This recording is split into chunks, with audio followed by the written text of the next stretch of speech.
से स्टार्ट करते हुए हम लोग वेरिएशनल ऑटो एनकोडर को आज जितना भी हो सकता है एक बार ब्रश अप कर देंगे और उसके बाद हम आगे बढ़ेंगे। मैं यहाँ पे कुछ बातें बोलना चाहूंगा और वो ये है कि वेरिएशनल ऑटो एनकोडर के बारे में let us first take few questions. आप लोगों के दिमाग में बहुत सारे क्वेश्चंस होंगे जो मुझे लगता है, और मुझसे आप सबसे पहले वो सवाल पूछें ताकि मैं पढ़ाते हुए रिकैप के दौरान उसको मैनेज कर दूं।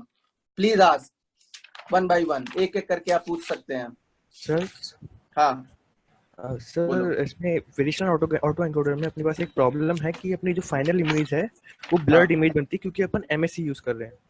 ठीक है, एक मिनट, मैं एक काम कर रहा हूँ कि मैं लिखता भी जा रहा हूँ और जिन लोगों को आगे पूछना है ना वो हैंड रेस करते जाए, और हैंड रेस को मैं देख देख करके आपसे एक एक करके मौका देता जाऊंगा। हाँ, अभी आपका क्या नाम है?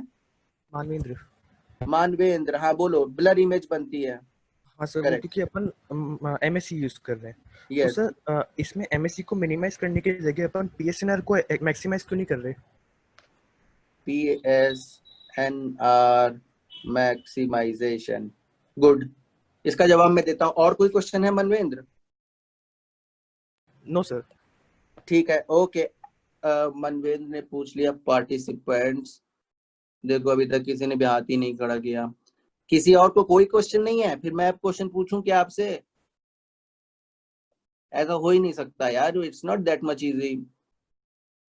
आशिमा आप पूछिए। आशिमा। नहीं सर, कोई क्वेश्चन नहीं। आपको पूरा समझ में आ गया? नहीं सर। अरे तब क्या मतलब है? आपको क्या नहीं समझ में? आपको यही तो ना पूछना है आप। हाँ बोलिए। मैं पूरा तो एक्सप्लेन, आपने इसको पहले एक बार पढ़ा है? जी सर, लास्ट टाइम जब हुआ था तब, उसके तो बाद नहीं। आपको क्या क्या क्या क्या किस तरह के पॉइंट्स थे जो समझ में नहीं आए थे आपको? आशिमा पता नहीं है।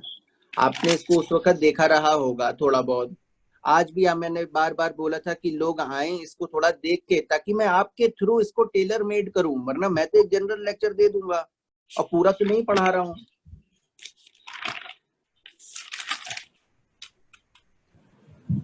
आशिमा आप देखिए और मुझे बताइए तब तक। हाँ जी कौन सर। बोल रहा है?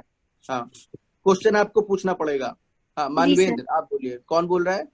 सर वैभव। वैभव बोलो। सर इसमें जो सर लेटेंट वेरिएबल है, इनपुट हाँ पे हम एज ए इमेज दे रहे हैं, तो सर क्या हाँ, हम ये कह सकते हैं कि हमारा लेटेंट वेरिएबल उस मैट्रिक्स का बेसिस होगा? अच्छा क्वेश्चन है। बेसिस ऑफ मैट्रिक्स, ठीक है, इसके बारे में बात करेंगे। और कोई क्वेश्चन है? सर अभी नहीं सर। रीपैरामीटराइजेशन टेक्निक समझ में नहीं आई सर। रीपैरामीटराइजेशन कौन बोल रहा था? मानवेंद्र। मानवेंद्र, ओके ठीक है। और बताइए, और क्वेश्चन पूछिए, और क्वेश्चन पूछिए। मैं लिख रहा हूँ सारे। इससे काम नहीं चलेगा बेटा, आप समझ नहीं पाएंगे। It's not easy thing. Ajay KS, Ajay आप पूछो। अजय। हेलो। हाँ अजय बोलिए। हाँ जी सर, इसमें जो मानवेंद्र बोलते हैं रीपैरामीटराइजेशन एक है, आई थिंक हाँ उसका ढंग से नहीं ओके पढ़ा था। बाकी ठीक है, I think last time notes भी बनाए थे तो ठीक है। रीपैरामीटराइजेशन एक पॉइंट हुआ, और बोलिए। बस हाँ, majorly I think reparameterization detail में कवर नहीं किया था, मतलब मैंने भी नहीं किया था। अच्छी बात है, वैसे वो मेरे प्रीवियस लेक्चर में वहां पे कवर्ड है डिटेल में, लेकिन मैं फिर से बता दूंगा। लेकिन वो छोटी बात है, बड़ी बातें अभी भी नहीं पूछी है। चलिए आप म्यूट कर लीजिए, मैं दूसरे को पूछता हूँ। अमन सक्सेना आप बताइए। अमन सक्सेना। सर ये जो एल्बो लॉस जो है, इसमें जो हाँ केएल डाइवर्जेंस है उसमें अपन नॉर्मल से कंपेयर करते हैं थोड़ा। किसी मतलब, तो वो क्यों हाँ करते हैं? मतलब बोलो नॉर्मल बोलो। की तरफ अपन मिनिमाइज क्यों करना चाह हाँ रहे हैं? बहुत बढ़िया। अभी पहले किसी ने ऐसी बात पूछी जो पूछी जानी चाहिए थी। ठीक है, अब धीरे धीरे आप लोगों ने ना नोट्स को खोला। प्लीज यार एक्टिव लर्नर बने, प्लीज पीछे से मत आकर के बैठे कि भाई हमको जो है जब सर कह रहे तभी पूछना है। आप सवाल पूछिए, मैं आपको ना बता पाऊंगा तो मैं कल बताऊंगा, अगर मैं आज आप ना बता पाया, लेकिन मैं ढूंढ के बताऊंगा जरूर। और जब तक आप वो चीज समझेंगे नहीं ना, तब तक आपको कोई फायदा ही नहीं मिलेगा, हंसी मजाक बन के रह जाएगा सब्जेक्ट। तो उसमें बहुत सारी चीजों से मैं वैसे ही हैप्पी नहीं हूँ, और फिर से ये हो जाएगा कि मैं पूछा भी नहीं गया। चलिए अभी आगे जाते हैं। अनन्या शुक्ला, आप बताइए। एक एक से मुझे ऐसे पूछना पड़ेगा क्या? अनन्या शुक्ला हैं? Yes sir. हाँ, आप पूछिए। हाँ सर, वो एक तो रिपैरामीटराइजेशन वाली चीज थी, और जो केएल डाइवर्जेंस वाला भी पूछा मैंने, उसका पूरा एक्सप्लेनेशन प्रॉपर। अच्छा ठीक है, चलिए। ये किसने हाथ? वैभव, तुम पूछो। वैभव।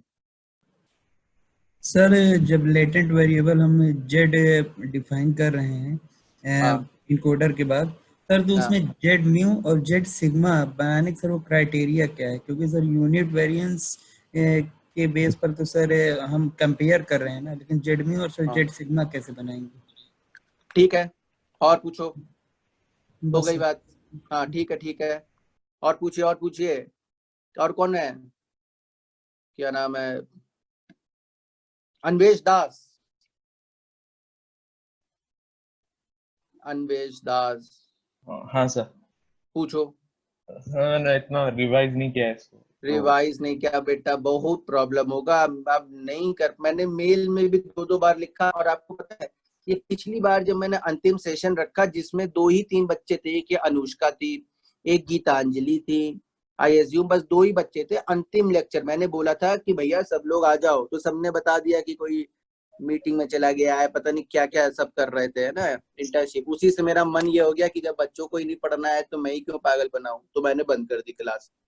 अब क्या है कि अब अगर आप इन हो रहे हो तो यार ये अन्वेष दास, ये मुश्किल पड़ जाएगा आपको सर मैं समझना। नेक्स्ट क्लास से पढ़ के आता हूँ।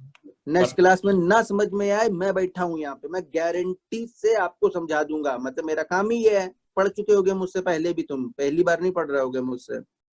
हाँ सर। हाँ, लेकिन अब तुम पूछोगे नहीं, मेरे को समझ में नहीं आएगा ना कि मैं, एक तो सामने भी बच्चे नहीं खड़े हैं, और ये चीज सिंपल नहीं है, और आगे सारी चीजें कनेक्टेड है। मतलब ज्ञान इसके बिना जाएगा ही नहीं तुम्हारे अंदर। हवा में तो समझाऊंगा नहीं, ज्ञान में बहुत सारी चीजें हैं, फिर बहुत सारी और भी चीजें आएंगी। तो my request again is with all of you कि यार अभी एक्टिवली इसको पढ़ें, बैक एंड पे मत रखें, ये समझ नहीं आएगा। अनुराग पांडे, आप बताइए जरा, क्वेश्चन पूछिए अनुराग Pandey.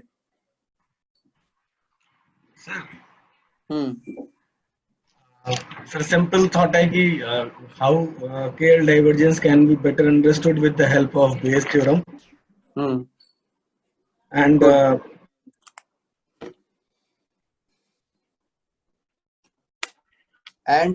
and we said that instead of statistically estimating pz by x जो कि केएल डाइवर्जेंस में करते हैं, we approximate pz by x। so उसको अगर थोड़ा सा elaborate कर पाए, unit normal distribution. Unit normal distribution, बिल्कुल मैं elaborate करूंगा, इसको मैं अभी आपको बता दूं। और पूछो और पूछो।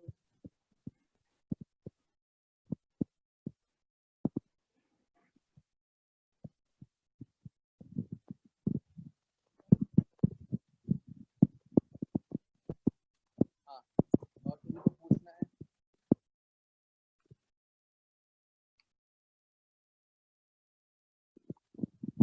चलो, और कोई नहीं पूछता। ये ऋतिक है, ऋतिक है, ये ऋतिक क्यों फाइनल नहीं होता? ऋतिक थर्ड ईयर में भी है, ये फाइनल ईयर वाले हैं। Hrithik, do you want to ask? क्या आप आ चुके हैं?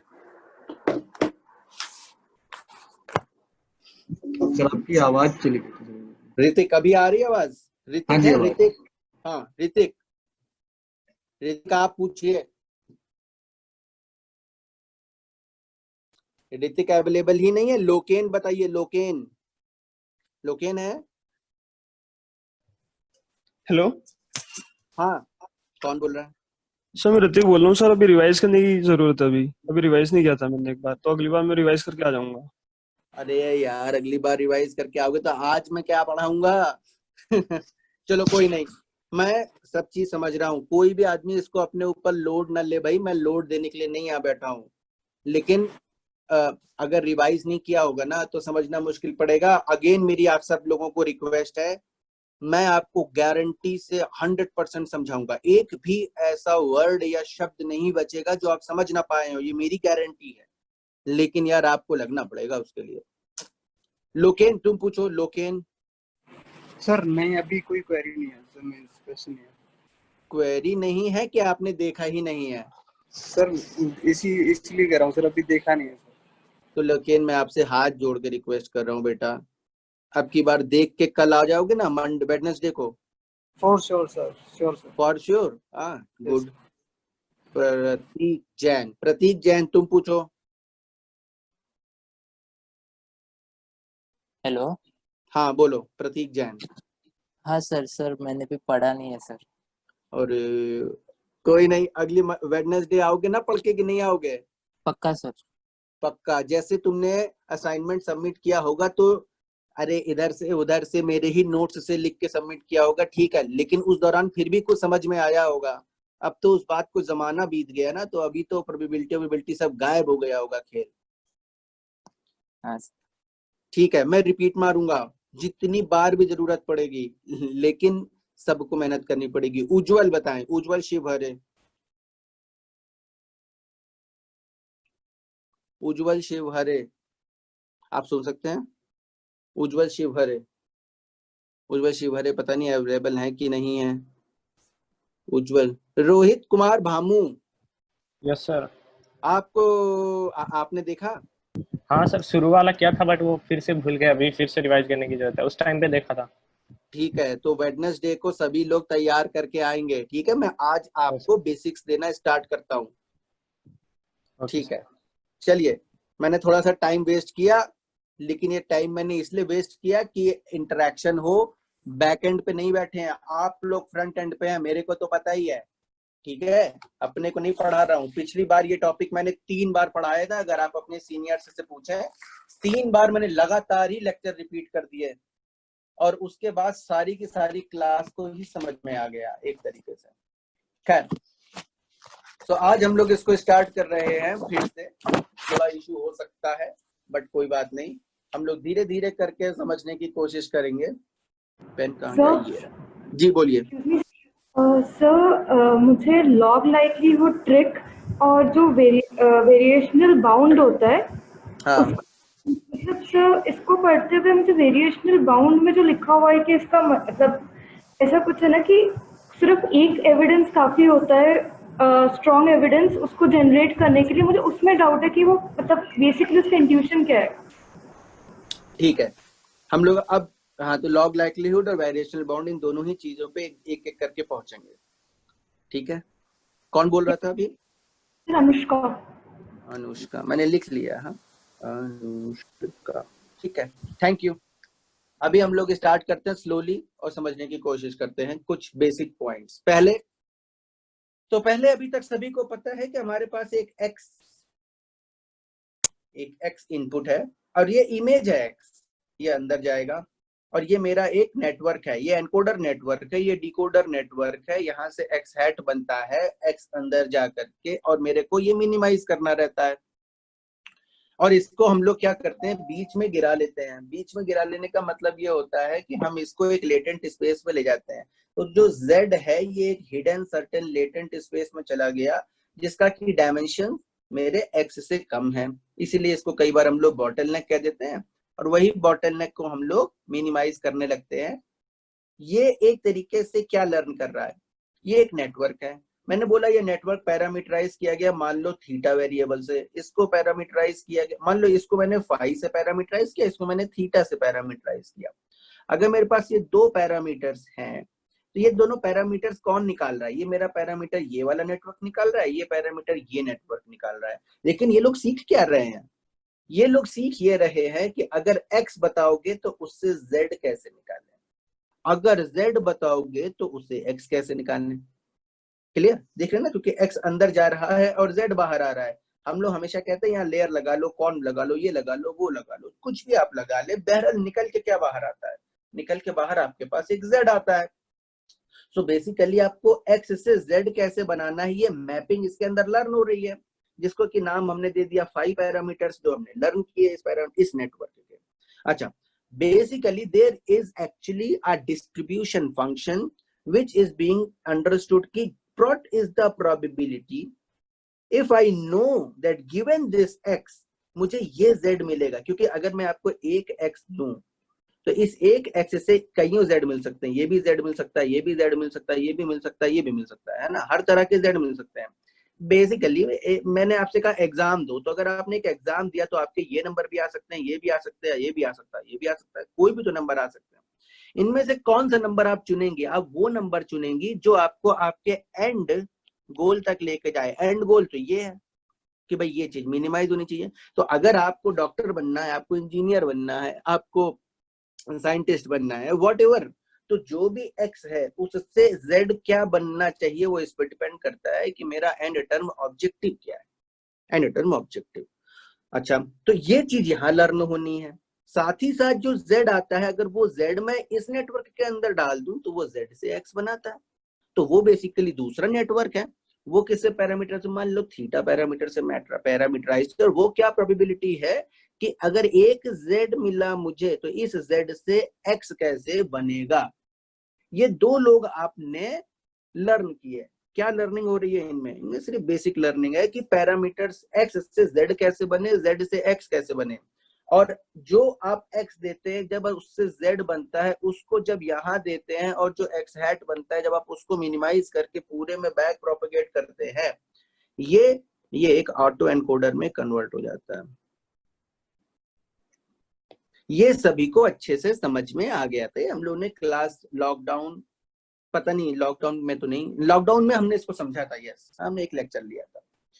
अब आते हैं अगले पॉइंट पे कि क्या हम इस तरह के नेटवर्क से कभी भी नई नई इमेजेस बना सकते हैं, क्योंकि अभी तक जितने भी मॉडल थे उनमें से कोई भी जेनरेटिव मॉडल नहीं था।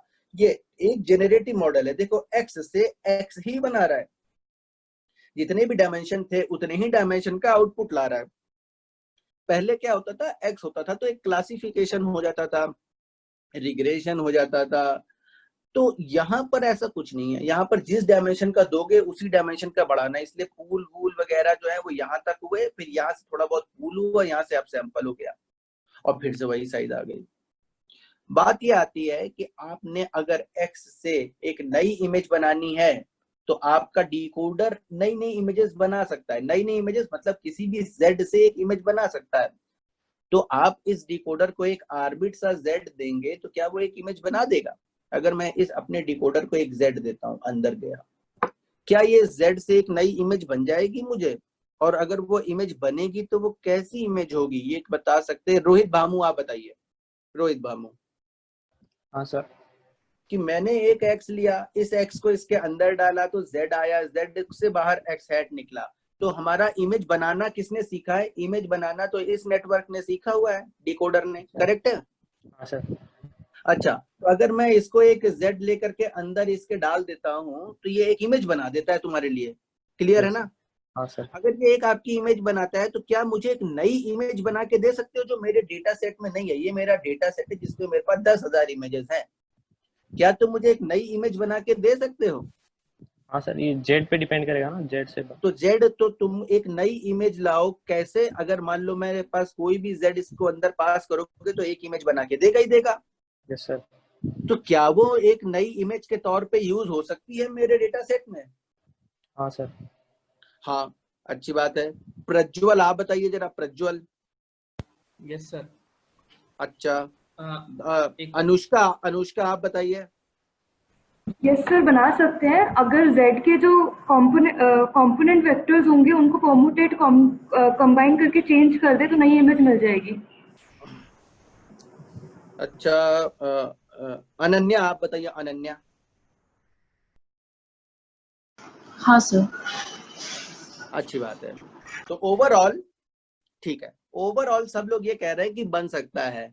अब देखो, मुद्दा ये नहीं है कि जो इमेज आपके डेटा सेट में है वही इमेज बनानी है, क्योंकि अगर मान लो ये है मेरी इमेज, अगर यही इमेज को मैं इसके अंदर पास करूंगा तो मुझे एक z मिलेगा। वो z अगर मैं इसके अंदर पास करूंगा तो यहाँ क्या बनेगा? यहाँ क्या बनेगा बताइए?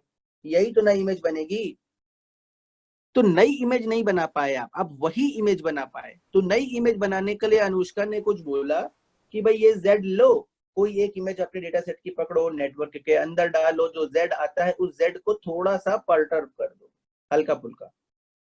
हल्का फुल्का परटर्ब करने का मतलब है कहीं थोड़ा सा जोड़ दिया, कहीं थोड़ा सा घटा दिया, तो Z जरा सा चेंज हो गया। ये एक कैट की इमेज थी, अगर कैट की इमेज अंदर डाली, मान लो कैट की इमेज जिसका नाम X1 है, उससे मुझे एक Z1 मिला, और इस Z1 को मैंने रैंडमली थोड़ा बहुत चेंज वेंज कर दिया, और अगर वो मैंने इस नेटवर्क के अंदर डाला तो यहाँ पर मुझे एक इमेज मिलेगी जो कि X1 नहीं होगी exactly, may be X1 dash होगी, जो कि स्लाइटली X1 से डिफरेंट होगी और मेरे डेटा सेट में नहीं होगी।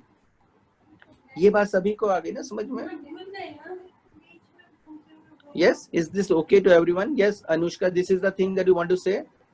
यस सर, और एक और चीज भी बोल रही थी, जो बाकी कंपोनेंट्स है उनको भी अगर हम मतलब चेंज कर ले, जैसे X1 को किसी और इमेज का ले लिया, X2 को किसी और से, हाँ, वो वाला मतलब कम्यूटेशन कर दे।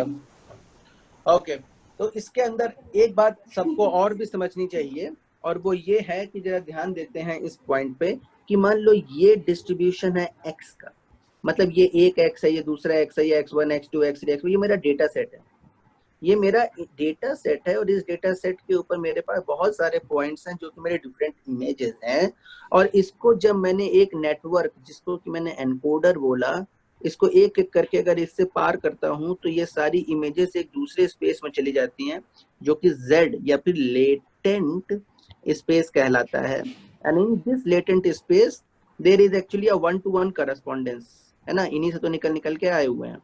इनको नेटवर्क को दिखाते जाओ तो जो Z बनते जाएंगे वो सब यहाँ आते जा रहा है।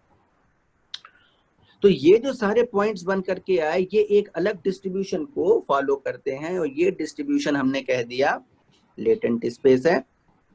इस लेटेंट स्पेस के सारे पॉइंट्स तो आपको पता नहीं है, क्योंकि लेटेंट स्पेस इनफाइनाइट है। Z अगर 128 डायमेंशन का भी हुआ तो वो एक इनफाइनाइट स्पेस है। उस इनफाइनाइट स्पेस के अगर मैं किसी भी पॉइंट को पकड़ूं, मैंने कहीं से भी कोई भी पॉइंट पकड़ा और उसको उठा करके इस नेटवर्क से कहा कि ले लो, ये नेटवर्क को कहा ये ले लो भाई तुम, तो ये क्या बना पाएगा एक इमेज? नहीं बना पाएगा।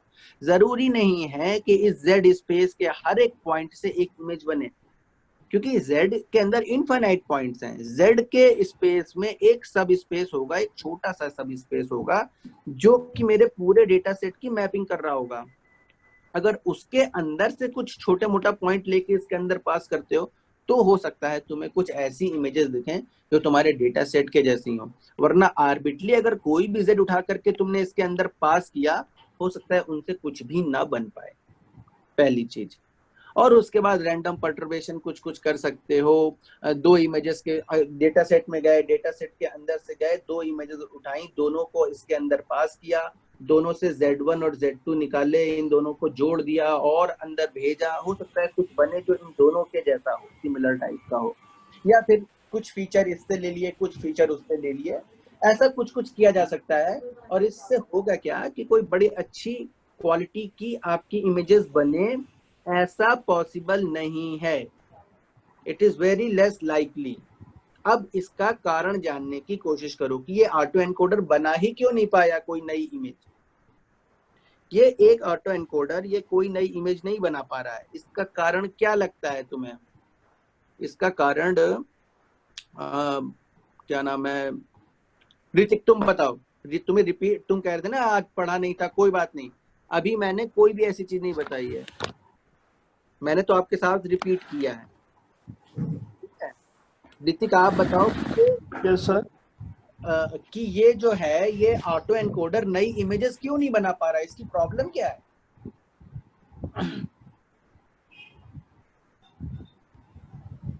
ऑटो एनकोडर आप क्या ये समझे कि नई इमेजेस क्यों नहीं बना पा रहा है, या फिर ऐसी इमेजेस भी बनाएगा जो कि मेरे डेटा सेट से बहुत ही सिमिलर हो? तो ये नई इमेजेस क्यों नहीं बना पा रहा है, तुम्हें क्या लगता है, कारण क्या है?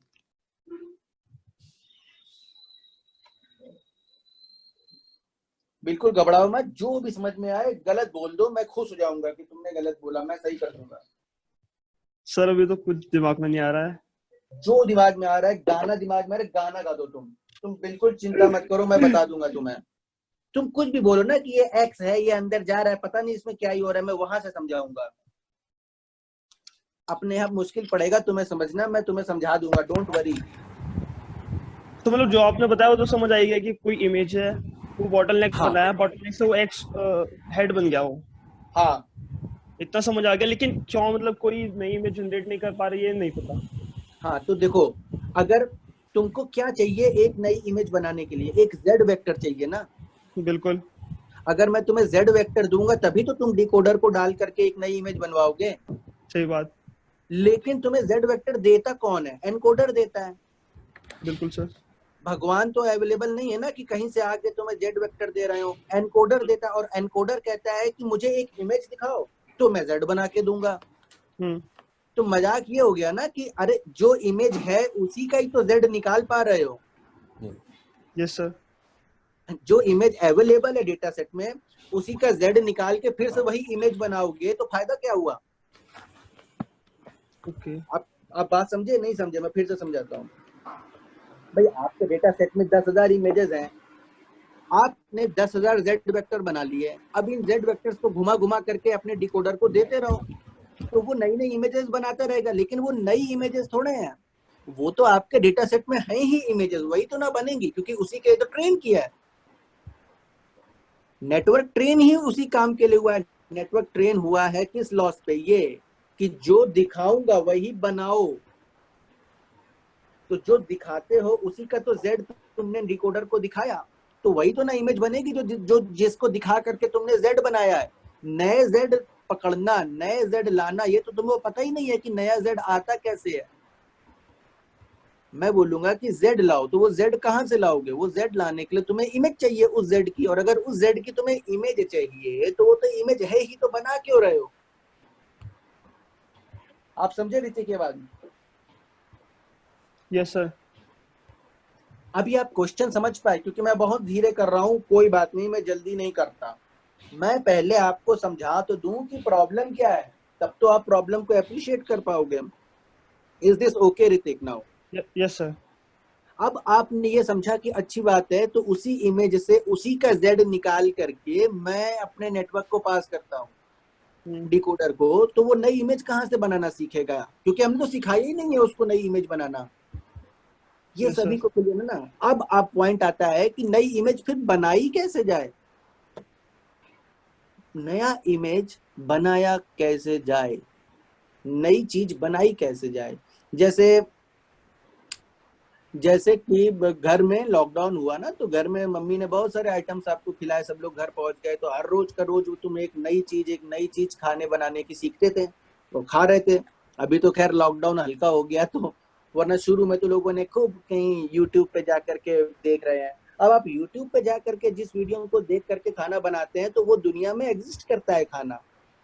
तो आप यूट्यूब पे देखा, वो आपके डेटा सेट में, आपने वो देखा और एक नई चीज नहीं बनाई, वही चीज बनाई। क्यों? क्योंकि जब आपने बनाया तो आपने उसका लॉस भी निकाला कि मम्मी वो जो हलवा उसमें दिखा रहा है उसका कलर तो अलग है, और आप जो बना रही हैं उस हलवे में देखे तो कलर डिफरेंट आ रहा है। तो आपने क्या बोला? एमएसई लॉस लगाया। और कौन सा लॉस? ये देखिए मिनिमाइजेशन वाला, कि उस हलवे का टेस्ट तो आपको मिल नहीं रहा है, तो रंग मिल रहा है, जिस तरीके जितनी देर में बना, टेक्सचर कैसा है, उन्हीं सबको मिनिमाइज करके आपने देखा कि हाँ यार उसके जैसा बना कि नहीं बना। कोई नया खाना नहीं बना। नई चीज बनाने के लिए तुम्हें क्या जरूरत पड़ती है? मान लो कि मेरे सारे एक्स ये हैं, ये डिस्ट्रीब्यूशन को फॉलो करते हैं। ये क्या है? ये मेरा एक्सेस का स्पेस है, और वो जिस डिस्ट्रीब्यूशन को फॉलो करते हैं वो प्रोबेबिलिटी ऑफ एक्स है। एक्स के होने की प्रोबेबिलिटी, कोई भी एक्स एक मल्टी डायमेंशनल 2D मैट्रिक्स है। इस 2D मैट्रिक्स को अगर मैं बोलूं कि ये मेरा एक्स है, तो इस एक्स, तो ऐसे तो इनफाइनाइट एक्स हो सकते हैं। हर एक में अगर मैं 0 से 256 वैल्यू भरना स्टार्ट करूं तो 256 वैल्यू अगर आप भरते हैं तो, और अगर यहाँ पर ये 10x10 की भी इमेज है तो हर पिक्सल में आप कितनी वैल्यू भर सकते हैं? 256 डिफरेंट। तो आपके पास ऐसी कितनी इमेजेस बन सकती हैं? आपके पास ऐसी 256 की पावर 100 इतनी सारी इमेजेस बन सकती हैं डिफरेंट तरह की। क्या वो सारी की सारी इमेजेस आपके डेटा सेट का हिस्सा हो सकती हैं? आपने बोला अरे नहीं हो सकती भाई, क्योंकि यहाँ पे तो सिर्फ फेस इमेजेस है ना, हमने यहाँ पे सिर्फ फेस इमेजेस रखी हुई हैं।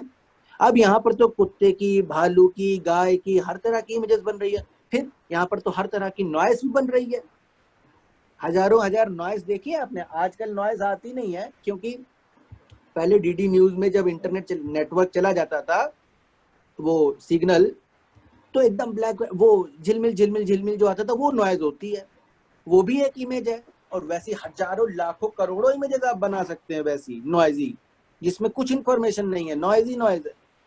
तो वो सारी की सारी इमेजेस मान ली मैंने कि वो सब इमेजेस बन सकती हैं, और वो सब अगर मैं बोलूं कि R100, तो R100 मतलब 100 डायमेंशनल वेक्टर का जो स्पेस होता है, टोटल स्पेस, वहां पर इतनी सारी इमेजेस हो सकती हैं, बेसिकली इनफाइनाइट चीजें हो सकती हैं। उनमें से कुछ ही ऐसी चीजें हैं जो फेस का हिस्सा बनेंगी, और वो जो हिस्सा है वो मेरा डेटा सेट है। प्रोबेबिलिटी ऑफ x का मतलब हो गया कि x जो मेरी इमेज है वो एक डिस्ट्रीब्यूशन को फॉलो करती है। जिस डिस्ट्रीब्यूशन को ये इमेज फॉलो करती है, अगर वो डिस्ट्रीब्यूशन मैं लर्न कर लूं, अगर वो डिस्ट्रीब्यूशन प्रोबेबिलिटी का एक डिस्ट्रीब्यूशन है, क्या मतलब होगा कि अगर ये डिस्ट्रीब्यूशन तुम्हें पता चल गया, तो जस्ट तुम क्या देखोगे कि ये जो नई इमेज आई है, क्या एक तो ये देखना है कि तुम एक नई इमेज कैसे बनाओ। तो अगर डिस्ट्रीब्यूशन पता चल गया, तो इस डिस्ट्रीब्यूशन से एक नया पॉइंट अगर मैं सैंपल कर लूं, एक नया पॉइंट अगर मैं इस डिस्ट्रीब्यूशन से सैंपल कर लूं, तो मैं एक नई इमेज बना सकता हूं। क्योंकि जितना भी ये डिस्ट्रीब्यूशन से मैं जितनी भी सैंपलिंग करूंगा, एक नया पॉइंट सैंपल करूं, दो नया पॉइंट सैंपल करूं, जितने भी पॉइंट्स मैं सैंपल करूंगा वो सारे के सारे नई नई इमेजेस बना रहे होंगे। अब हम जानते हैं कि ये बात किसको समझ में नहीं आई, जैसे कि क्या नाम है, क्या नाम था हमारा इसका, यार भूल गया मैं। अनुराग, आपके साथ एक और स्टूडेंट थे, मैं उनका नाम भूल गया हूँ। अनुराग पांडे आपके साथ एक और Ajay sir, Ajay KS. Ajay KS, आप बताएं। अजय कुमार शर्मा। अजय कुमार शर्मा, हाँ अजय कुमार शर्मा। हाँ, आपको इसमें क्या चीज है जो ये बात आपको समझ में आ गई? हाँ सर, इसमें जो पर्पस है that is to learn the distribution which Z follows so that we can generate a new image which मतलब वो that image may not be similar to what the test data which we use to train the training data which we use to learn the distribution, but it will follow the same pattern as we learn. Ajay कैसे, आपने बिल्कुल ही सही बोला, और मैं मानता हूं कि सभी लोग ये बात शायद समझ गए हैं कि प्रॉब्लम थी क्या। प्रॉब्लम हमारे नेटवर्क में ऑटो एनकोडर में यही थी ना कि आप उसको डिस्ट्रीब्यूशन तो लर्न करा नहीं रहे थे, आप उसको सिखाते क्या थे कि एक Z से X कैसे बनाओ, और Z कहाँ से लाते हो, वो भी X से ही लाते हो। तो गलत चीज सिखा रहे थे, गलत नहीं कहूंगा, उसका ऑब्जेक्टिव अलग था ऑटो एनकोडर का। लेकिन अगर आपको इमेज जनरेट करनी तो डिस्ट्रीब्यूशन को लर्न करना बेहद ज्यादा जरूरी है। डिस्ट्रीब्यूशन को लर्न कैसे किया जाए, चलो यहां पर पहुंचने के बाद पहली बार आपके सामने एक नया कॉन्सेप्ट आता है, वो वेरिएशनल ऑटो एनकोडर। उसने कहा कि देखो भाई, मैं मुझे X से एक Z बनाना है, जो कि अभी भी तुम बना रहे थे, लेकिन ये कहता है कि मुझे Z मत बताओ भैया, Z मत बनाओ। क्यों? क्योंकि Z बनाने से काम चलता नहीं है। क्यों? क्योंकि यार ये तुम जितने भी X दिखाते हो, तुमने एक X दिखाया, दूसरा दिखाया, तीसरा दिखाया, चौथा दिखाया, ये चारों X मिल करके अंदर गए, तुम्हें एक Z1 मिला, दूसरा Z2 मिला, Z3 मिला, Z4 मिला।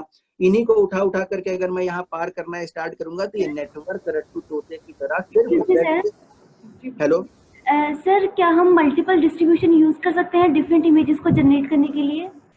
मल्टीपल डिस्ट्रीब्यूशंस के ऊपर अभी हम लोग आएंगे उस बात पे भी कि किस तरह का डिस्ट्रीब्यूशन हमें पकड़ना होगा, लेकिन पहले एक बार डिस्ट्रीब्यूशन को पकड़ के समझ ले कि किस तरह के से डिस्ट्रीब्यूशन को लर्न किया जाता है, है ना? क्योंकि अभी तक डिस्ट्रीब्यूशन कभी भी लर्न नहीं किया हमने, ठीक है? ओके, तो मैंने बोला कि भाई अलग अलग, हाँ बोलिए बोलिए बोलिए। Sir, so we use parametric methods to learn the distribution. Is it possible to use non-parametric methods like histograms or something? हाँ अच्छी बात है, लेकिन देखो पैरामीट्रिक डिस्ट्रीब्यूशन हम लोग जानबूझ के लर्न कर रहे हैं। उसका कारण क्या है? क्योंकि तुम्हारे पास जाइंट्स अवेलेबल हैं। ये जाइंट कौन है? ये न्यूरल नेटवर्क बैठे हैं, इनको चाहिए होता है पैरामीट्रिक एस्टिमेशन। ठीक है, नेटवर्क के पैरामीटर होते हैं, वो नेटवर्क जो है वो पैरामीट्रिक डिस्ट्रीब्यूशन को आराम से लर्न कर ले जाते हैं, इसलिए हम लोग यहाँ पे पैरामीट्रिक डिस्ट्रीब्यूशन लर्न करा रहे हैं। ओके ठीक, ओके। और लोग पूछो, और लोग पूछो। बहुत सही, चलो अच्छी बात है। तो अब बात यह आई कि हमने नेटवर्क को ये नहीं सिखाना है अपने डिकोडर को कि भाई बस जेड दूंगा बना दो। डिकोडर जेड लेके बनाएगा, लेकिन एनकोडर कुछ तो बढ़िया काम करो, कुछ तो नई चीज सिखाओ कि मैं नया कैसे बनाऊं। तो वो कहता है कि एनकोडर तुमको आर्बिट्रली सिर्फ मुझे जेड से एक्स निकालना नहीं सिखाना है भाई, सॉरी एक्स से जेड निकालना। तुमको ये बताना है कि जिस भी जेड तुम अलग अलग एक्सेस अपने डेटा सेट से उठाओ और मुझे दो, और तुमको जब जो अलग अलग एक्स दिए जाएंगे तुमको ये बताना है कि वो जेड क्या है। नो, ये नहीं बताना है, तुमको ये बताना है कि ये जो जेड आएंगे ये किस डिस्ट्रीब्यूशन से आ रहे हैं। ये जो जेड हैं ये किस डिस्ट्रीब्यूशन से आ रहे हैं। Instead of giving me a Z, give me वो सेट ऑफ पैरामीटर्स, क्योंकि डिस्ट्रीब्यूशन है तो इस डिस्ट्रीब्यूशन के पैरामीटर होंगे। अगर मैंने ये पी बोला और बोला कि ये गॉसियन डिस्ट्रीब्यूशन है तो इसके पैरामीटर म्यू और सिग्मा होंगे। अगर बर्नौली है तो कुछ और होंगे, और अगर गॉसियन मिक्सचर मॉडल है तो कुछ और होंगे। बहरहाल कोई भी डिस्ट्रीब्यूशन ये जेड फॉलो कर सकता है। हमने माना कि जिस भी डिस्ट्रीब्यूशन को फॉलो करता है, एज्यूम कि जब पैरामीट्रिक होता है तो हमें ये एज्यूम करना पड़ता है ना कि कोई डिस्ट्रीब्यूशन फॉलो कर रहा है, क्योंकि जो डिस्ट्रीब्यूशन आप एज्यूम करोगे उसी डिस्ट्रीब्यूशन के पैरामीटर्स आप कंप्यूट करने की कोशिश करते हो। तो मैंने अपने जेड से अपने एनकोडर को बोला कि खूब सारे एक्स दिखाऊंगा एक बैच में, तुम्हें 5 6 7 एक्स दिखा दूंगा। इन एक्स को देख करके जेड मत बताना, इन एक्स को देख करके अगर तुम्हें जरूरी लगता है तो इनके एक्स जेड बीच में निकाल लेना, मुझे मतलब नहीं है। लेकिन मुझे बताओ कि ये जो जेड आएंगे अलग अलग, ये किस डिस्ट्रीब्यूशन को फॉलो कर रहे हैं, और जिस डिस्ट्रीब्यूशन को फॉलो कर रहे हैं उनके पैरामीटर मुझे बता दो। और फिर मैंने कहा कि मैं पैरामीटर मान रहा हूं कि ये जेड जो है ये मेरा अजम्पशन है कि ये गॉसियन डिस्ट्रीब्यूशन को फॉलो करते हैं। और अगर मैंने ये एज्यूम किया तो मैं अपने नेटवर्क से बोलूंगा कि तुम मुझे जेड म्यू और जेड सिग्मा निकाल के बताओ। तो मेरा नेटवर्क एक्सेस को देखेगा, अलग अलग एक्स को देखेगा जो मेरे डेटा सेट के हैं, नेटवर्क के अंदर जाएंगे वो एक्सेस, और instead of giving me some Z वो मुझे जेड म्यू और जेड सिग्मा बाहर दे देगा। जेड म्यू और जेड सिग्मा। अब यहां से सैंपलिंग करनी पड़ेगी। सभी को पता है कि अगर आपको डिस्ट्रीब्यूशन पता है तो उस डिस्ट्रीब्यूशन से सर्टेन पॉइंट्स अगर आपको सैंपल करने हैं तो कैसे सैंपल आप कर सकते हैं, आपको सैंपलिंग की टेक्निक लगानी पड़ेगी, वो हम लोग अभी बीच में बात करेंगे। और जो आपने सैंपल किया तो वो ये सैंपलिंग लेयर बता दी। तो इस जेड म्यू और जेड सिग्मा से आपने सर्टेन पॉइंट्स को सैंपल किया, नेटवर्क के अंदर पास किया, तो जो जेड बनेगा क्या वो, सॉरी जो एक्स बनेगा क्या वो यही वाला बनेगा या फिर वो अलग बनेगा। तो ड्यूरिंग द ट्रेनिंग तो हम यही बनवाते हैं, लेकिन जब मेरा नेटवर्क ट्रेन हो जाता है तो वो क्या सीखता है, वो ये सीख जाता है कि भाई अब मुझे तुम कोई भी नया जेड का डिस्ट्रीब्यूशन लर्न करवा दिया है, उस डिस्ट्रीब्यूशन को अगर तुम अंदर डालोगे, उस डिस्ट्रीब्यूशन से सैंपल किया हुआ कोई भी पॉइंट, तो एक्स बनना स्टार्ट हो जाएंगे। और वो ऐसे एक्स होंगे जो मेरे डेटा सेट में नहीं होंगे, क्योंकि अभी तो तुम जेड का डिस्ट्रीब्यूशन लर्न कर लिए, और जेड का डिस्ट्रीब्यूशन ऑर्बिट डिस्ट्रीब्यूशन अगर आपने कुछ लर्न किए तो फिर वो क्या हो जाएगा, फिर आप कोई भी नया जेड उससे बना सकेंगे, और नया जेड बना सकेंगे तो फिर नया एक्स भी बना सकेंगे। यहां तक सभी को समझ में आ गया? हाँ हाँ पूछो।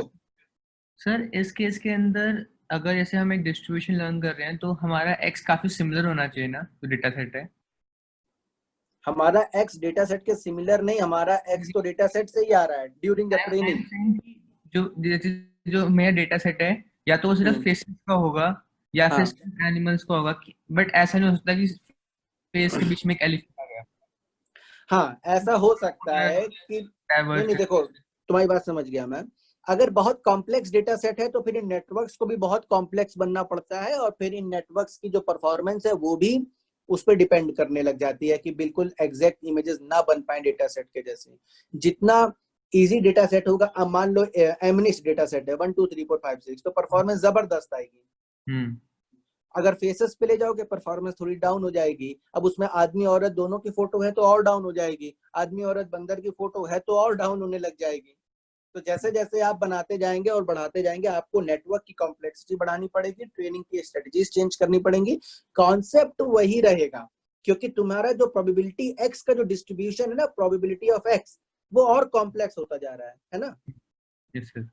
तो जैसे जैसे आप कॉम्प्लेक्स डिस्ट्रीब्यूशन का मतलब है कॉम्प्लेक्स प्रोबेबिलिटी डिस्ट्रीब्यूशन को वो फॉलो करेगा, तो उसे लर्न करना और मुश्किल होता चला जाएगा। ठीक है, और देखिए, और पूछ लीजिए, किसी को कुछ पूछना है? बहुत सर एक छोटा सा डाउट था सर। बोलो बोलो। सर ये अगर हम सुपर रिजोल्यूशन वगैरह का केस लें जिसमें हम इमेज को जूम करते हैं, तो वहां पे भी सर जनरेटिव नेटवर्क, ये ऑटो एनकोडर नेटवर्क ही आते हैं। उस केस में तो सर एक्स डैश जो होता है वो एक्स के बराबर नहीं होता है, तो उसको कैसे हैंडल करते हैं? उसकी जरूरत, जैसी जरूरत आएगी हम आपको बताएंगे कि किस तरह से अगर एक्स और एक्स हैट दो अलग अलग साइजेस के हैं तो कैसे होगा, उसके बारे में भी बात करेंगे। ठीक है। तो सुपर रेजोल्यूशन के अंतर्गत किस तरह से होता है, और यूजुअली मैं आपको पहले VAE बताऊंगा। VAE यूज बहुत कम होता है, क्योंकि VAE के प्रोज और कॉन्स जब जान लिया गया तो ज्ञान बन गया। तो मैं VAE पे स्ट्रेस इतना मार रहा हूं कि ज्ञान बना कैसे। ठीक है, तो फिर वहां पे ज्ञान ही लगेगा, सब जगह ज्ञान लगता है। ठीक है, तो आगे बताएंगे उसको। अच्छी बात है। और किसी को कोई सवाल पूछना हो तो पूछे, वरना फिर मैं एक अगले पॉइंट पे आ जाऊंगा।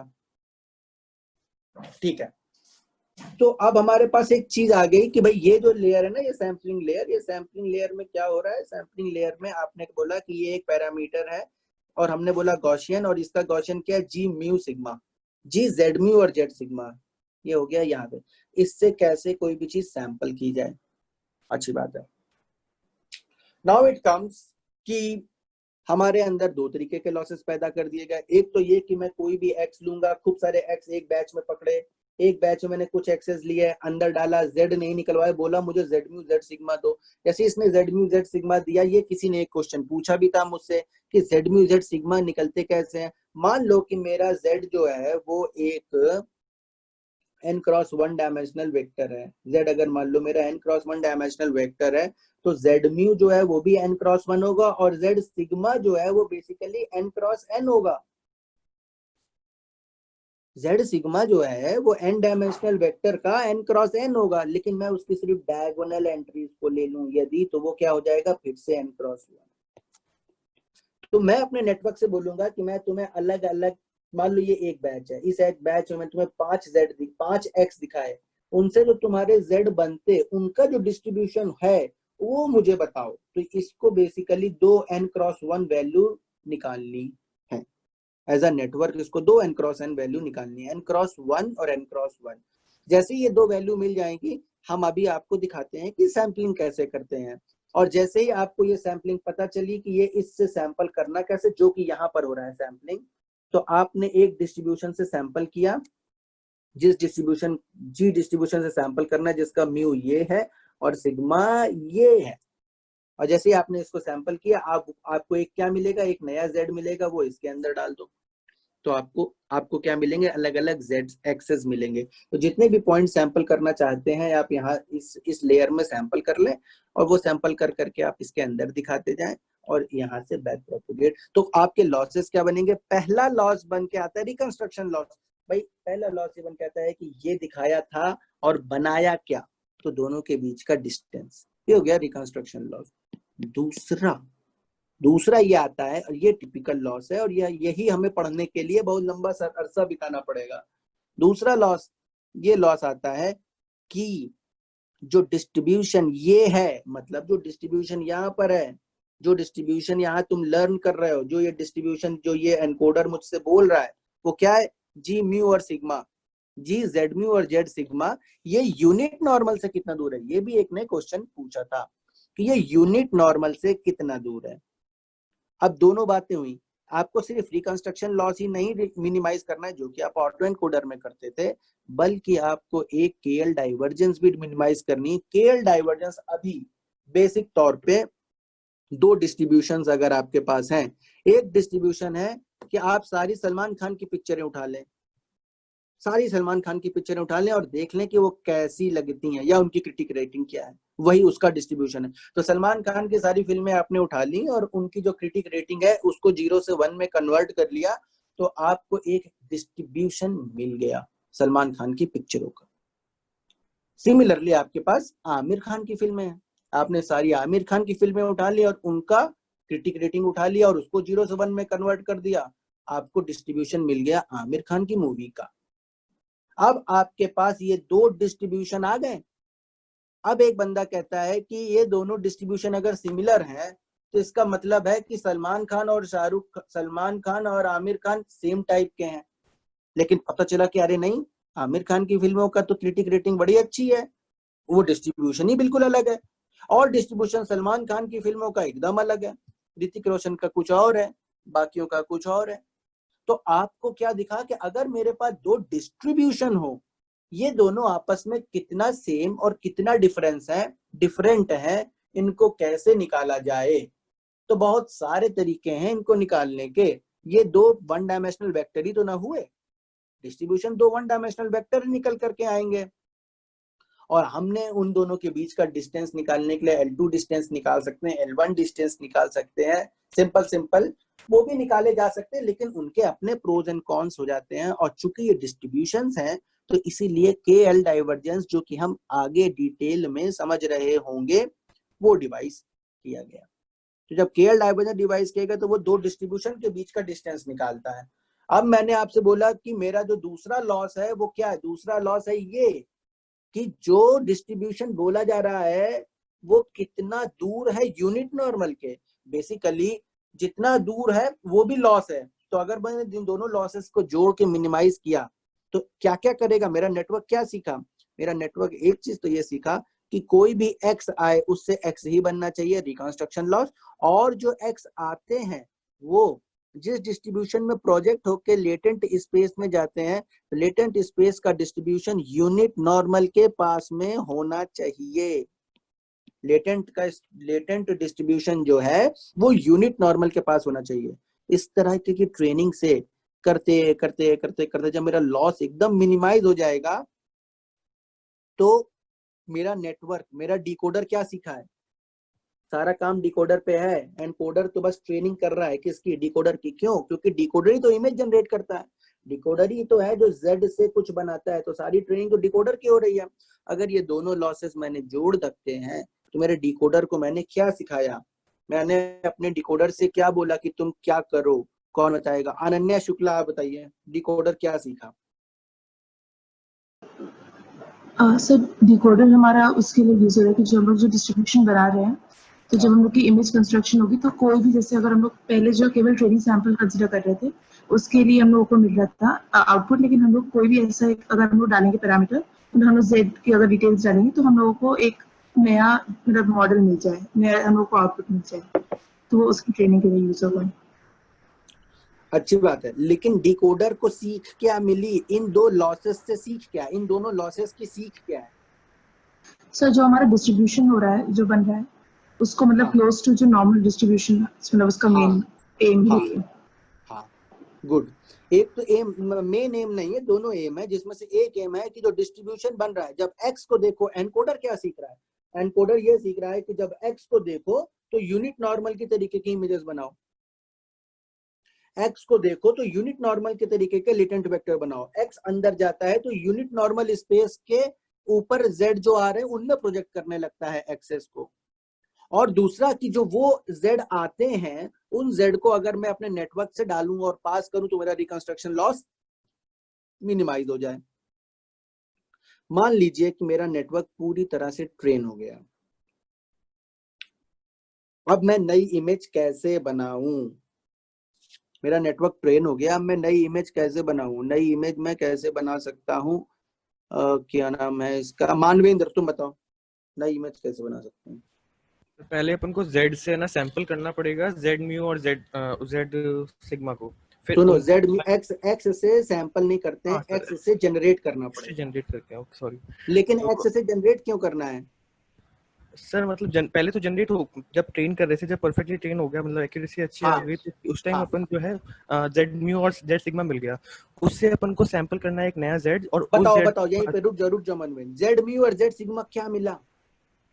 सर एक पर्टिकुलर डिस्ट्रीब्यूशन को फॉलो करते हुए अपन को ये मतलब वेक्टर्स मिले हैं जो। इधर देखो, यहाँ देखो, ये दिख रहा है हरे रंग वाला दिख रहा है। हाँ सर, हाँ सर। जब ये वेक्टर, जब ये चीज मिनिमाइज हो जाएगी, तो Z म्यू और Z सिग्मा क्या किस में कन्वर्ट हो जाएंगे? सर मतलब दो वेक्टर्स मिल जाएंगे, मतलब किस में Z म्यू और Z सिग्मा कहाँ पहुंच जाएंगे? ध्यान दो, KL डाइवर्जेंस क्या मिनिमाइज कर रहे हो? वो नॉर्मल डिस्ट्रीब्यूशन के तो कहाँ जाएंगे भाई? ये लॉस मिनिमाइज हो गया, मान लो ये 0 हो गया। हाँ। अगर ये 0 हो गया तो बताओ ये चीज किसके बराबर है? सर ये नॉर्मल डिस्ट्रीब्यूशन जिसका जीरो मीन और वेरिएंस। बहुत सही। हाँ, तो बताओ Z म्यू और Z सिग्मा क्या हो गए? इस पर्टिकुलर डिस्ट्रीब्यूशन को फॉलो करते हुए जो म्यू और सिग्मा निकल रहे हैं उसके वेक्टर्स हैं सर ये। हाँ, तो वो वेक्टर क्या हो गए? क्योंकि ये दोनों के बीच, ये दोनों बराबर हो गया ना, this thing and this thing become equal, है ना? तो Z म्यू और Z सिग्मा क्या हो जाएंगे? मतलब समझ नहीं आ रहा सर क्या है। कोई बात नहीं, मैं अपनी बात तुम्हारे मुंह से निकलवा लूंगा, डोंट वरी। Z म्यू और Z सिग्मा है, और मेरा ये डिस्ट्रीब्यूशन इस डिस्ट्रीब्यूशन के पास में पहुंच गया, या फिर ये लॉस बहुत कम हो गया। इसका मतलब है कि ये गॉसियन डिस्ट्रीब्यूशन है, ये भी गॉसियन डिस्ट्रीब्यूशन है। ये गॉसियन डिस्ट्रीब्यूशन कैसा है? इसका म्यू सिग्मा क्या है? 0 1 0 and 1। इसका म्यू सिग्मा क्या है? इसका Z mu and Z sigma. अब अगर ये दोनों डिस्ट्रीब्यूशन बराबर हो गए हैं तो Z म्यू की वैल्यू क्या होगी? 0 होनी चाहिए सर। और Z सिग्मा की 1। या यही हो जाएगा ना। अंत में जब पूरा नेटवर्क ट्रेन हो गया तो ये नेट एनकोडर क्या करने लगेगा? एनकोडर को कोई भी इमेज दिखाओगे ना अपने डेटा सेट की, तो वो उसको यूनिट नॉर्मल डिस्ट्रीब्यूशन वाले Z में कन्वर्ट करना सीख गया होगा। आप समझ रहे मेरी बात? हाँ सर। भाई Z तो दुनिया में बहुत सारे हैं ना, इनफाइनाइट Z है। X पूछता है किस Z में कन्वर्ट करूं, तो तुम्ही ने एक लॉस तो ये लगा रखा है कि ऐसे Z में कन्वर्ट करना जो कि यूनिट नॉर्मल को फॉलो करते हैं। तुम्ही तो कहा है उसको। हाँ सर। तो ये यूनिट नॉर्मल को फॉलो करते रहेंगे। और दूसरा कि ऐसे यूनिट नॉर्मल को फॉलो करने वाले, सो दैट कि अगर मैं उसको यहां डाल दूं तो डेटा सेट के जैसे इमेज बननी चाहिए। क्यों? क्योंकि ये रिकंस्ट्रक्शन लॉस भी है। Yes sir. ये दोनों बातें बहुत ही इंपॉर्टेंट हैं जो मैंने बताई, क्योंकि यही तो आपने ट्रेन किया है, अपने नेटवर्क की जो ट्रेनिंग करी है वो ट्रेनिंग ही यही हुई है। अब यहाँ पे क्वेश्चन कोई भी आदमी उठा सकता है कि भाई रिकंस्ट्रक्शन लॉस तो मिनिमाइज कर रहा है, समझ में आ रहा है। क्यों? क्योंकि डेटा सेट के जैसी इमेजेस बननी चाहिए ना, कुछ भी मत बना दो, कुछ भी थोड़े बनना चाहिए, जैसा मेरा डेटा सेट है वैसी इमेजेस बननी चाहिए, पहली बात। और दूसरी बात कि डाइवर्जेंस किनके बीच की मिनिमाइज कर रहे हो? इसको यूनिट नॉर्मल में लेके चले गए तुम। क्वेश्चन आता है कि क्यों इसको यूनिट नॉर्मल में लेके जाना क्या आपको अजीब लग रहा है? मानवेंद्र, आपको अजीब लग रहा है यूनिट नॉर्मल में लेके जाना? सर अजीब सर, सबसे मतलब मोस्ट कॉमन है तो मतलब उसमें ले जाओ तो हाँ, बेटर है। लेकिन भाई अभी ही हमने कहा था कि भाई X एक बहुत ही कॉम्प्लेक्स डिस्ट्रीब्यूशन है, और जो Z बनता है, जो उसका लेटेंट स्पेस, वो भी बहुत कॉम्प्लेक्स टाइप का डिस्ट्रीब्यूशन होगा। और हमने उससे कह दिया कि उस कॉम्प्लेक्स डिस्ट्रीब्यूशन को किससे मिला दो जाके यूनिट नॉर्मल से। तो ये तो अपने आप में बहुत ज्यादा हम सिंप्लीफाई कर रहे हैं, है ना? Yes sir. तो ये इसका जवाब हम लोग देंगे एक लंबे अरसे में, धीरे धीरे करके इसका जवाब हम लोग पैदा करेंगे। ये इतना इजी जवाब नहीं है, लेकिन ये क्वेश्चन तो पहले समझ में आ जाए कि हमने आपसे पहले बोला कि X का कॉम्प्लेक्स है डिस्ट्रीब्यूशन, Z का लर्न कर लो तो Z का ही कॉम्प्लेक्स है डिस्ट्रीब्यूशन। जब ये दोनों ही डिस्ट्रीब्यूशन इतने कॉम्प्लेक्स हैं तो Z के डिस्ट्रीब्यूशन को फिर तुमने यूनिट नॉर्मल में कन्वर्ट कराने वाला नेटवर्क क्यों बनाया? उसका कारण हम लोग धीरे धीरे करके समझ रहे होंगे, ठीक है?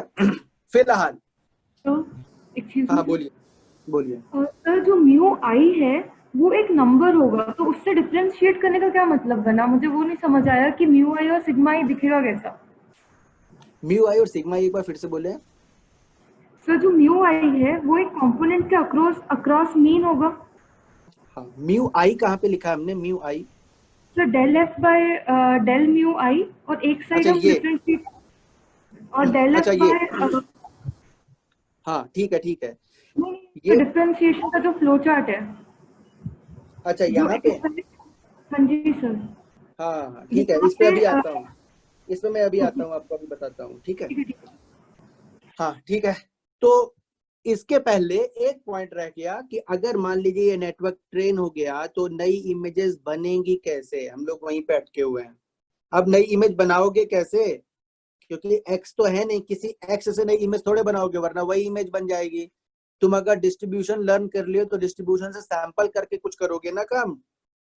तो मुझे बताओ, तन्मय भट्ट है ये, तन्मय तोमर, तन्मय है? Hello sir. हाँ सर। तन्मय, अब ये बताओ कि इससे नई इमेज बनाओगे कैसे आफ्टर सर ट्रेनिंग? हमने सर इनिशियली तो हमने जेड म्यू और जेड सिग्मा पे हमने वो कर लिया, इनकोडर और डिकोडर ट्रेन की। फिर उसके बाद अगर हमें नई इमेज बनानी है तो हम सैम्पलिंग करेंगे। इसके बेस पे सैम्पलिंग से हमें एक दूसरा पॉइंट मिलेगा जो उसी डिस्ट्रीब्यूशन से होगा, बट जो दूसरा पॉइंट है, और फिर उसके बाद हम उस पर डिकोडिंग करेंगे तो हमें जो फाइनल इमेज मिलेगी वो डेटा सेट में नहीं होगी बट सिमिलर होगी। बिल्कुल सही कहा, लेकिन हम सैंपल किससे करेंगे, किस डिस्ट्रीब्यूशन से? सर जो हमने म्यू सिग्मा जेड म्यू और जेड सिग्मा जो हमने बनाया उसके इसमें से करेंगे। ये तो हम लोग ड्यूरिंग ट्रेनिंग कर रहे होंगे। वंस ट्रेनिंग इज डन, हाँ जेड म्यू जेड सिग्मा कहाँ चले गए? सर वही रहेंगे वो तो। चेंज होकर के हम जेड म्यू जेड सिग्मा को लगातार बदल करके कहाँ पहुंचा रहे हैं? 0 1 के पास पहुंचा रहे हैं ना। हाँ 0 1, हाँ assuming normal distribution. Assuming normal distribution. तो अब तुम नया, अब ट्रेन हो गया, अब सब कुछ ट्रेन हो गया, इसको भूल जाओ, अब इसकी रिक्वायरमेंट नहीं है, क्योंकि ये तो एनकोडर था ना, एनकोडर का काम डिकोडर को ट्रेन करने का था। नई इमेज तो सिर्फ डिकोडर बनाता है। तो मैं कहाँ से सैंपल करूँ नया पॉइंट? मुझे एक नया पॉइंट सैंपल करना है। तो जो मैं हमने जो डिस्ट्रीब्यूशन लर्न किया है जेड म्यू जेड सिग्मा, जो इसमें से हम सैम्पलिंग करेंगे। तो जेड म्यू जेड सिग्मा तो रहे नहीं, वो तो यूनिट नॉर्मल डिस्ट्रीब्यूशन हो गया,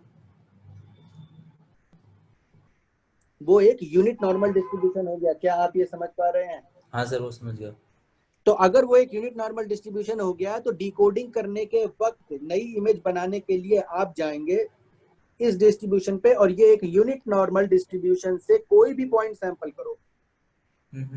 ड्यूरिंग टेस्टिंग कोई भी पॉइंट यूनिट नॉर्मल से सैंपल कर लो, कोई भी पॉइंट उठाओ और अपने नेटवर्क को दे दो। एक वो इमेज बनाएगा, और वो इमेज कैसी होगी? वो मेरे डेटा सेट के जैसी होगी। यही तो सिखाया है मैंने अपने नेटवर्क को। डिकोडर की सारी ट्रेनिंग ही यही हुई है कि यूनिट नॉर्मल से सैंपल करो और ऐसा कुछ बनाओ जो मेरे डेटा सेट के जैसा हो। ठीक है, इस स्पेस में कुछ ऐसे पॉइंट्स होंगे चंद जो मेरे डेटा सेट में होंगे, मतलब जिनके की एक्सेस मेरे डेटा सेट में होंगे। ये मेरे एक्सेस हैं, और ये एक्स से ये जेड बनता, इस एक्स से ये जेड बनता, इस एक्स से ये जेड बनता, इस एक्स से ये जेड बनता, ये चीजें बनती। तो कुछ एक ऐसे पॉइंट्स भी होंगे, अगर बाई चांस तुमने उन्हें चुन लिया तो डेटा सेट के जैसी ही इमेज बन जाएगी, बिल्कुल वही इमेज बन जाएगी। अब अगर ये चुन लोगे तो यही इमेज तो ना बनेगी। हाँ सर ठीक है, बन जाएगी, लेकिन उसके अंदर मोस्टली ऐसे बहुत सारे इनफाइनाइट पॉइंट्स होंगे जो मेरे डेटा सेट पे नहीं है, क्योंकि मेरे डेटा सेट में इनफाइनाइट इमेजेस तो है नहीं। तो बहुत सारे यूनिट नॉर्मल में इनफाइनाइट पॉइंट्स ऐसे होंगे जो अगर तुमने ये उठाया, इसके करस्पॉन्डिंग कोई इमेज मेरे डेटा सेट में थी ही नहीं, लेकिन अगर होती तो कैसी होती? तो वो इसी नेटवर्क में पास कर दो, पता चल जाता कि होती तो ऐसी होती। आ गई बात समझ में? हाँ सर। ये बड़ा इंपॉर्टेंट पॉइंट था जो कि मैंने अभी आपके साथ डिस्कस कर दिया। सर एक चीज पूछनी है। हाँ पूछिए सर। जो मतलब एग्जैक्ट पॉइंट्स हैं वो भी मतलब एग्जैक्ट इमेज थोड़ी ना देंगे, मतलब हम एग्ज्यूम थोड़ी ना कर रहे हैं कि हमारी जो लर्निंग है 100% करेक्ट है। हाँ, ये जस्ट समझाने के लिए एग्जैक्ट पॉइंट का मतलब कुल मिला के ये है कि देयर इज अ मैपिंग। ये जो मैपिंग मैं बार बार इधर से इधर लेके जाता हूँ, इधर से इधर लेके आता हूँ, ये अप्रोक्सीमेट लर्निंग से निकल के आई है, जो कि एक इस पैरामीटर में लर्न हुए और एक यहाँ पे लर्न हुए। ठीक है। तो ये मैपिंग लर्न करी है हमने, अभी अप्रोक्सीमेट मैपिंग है।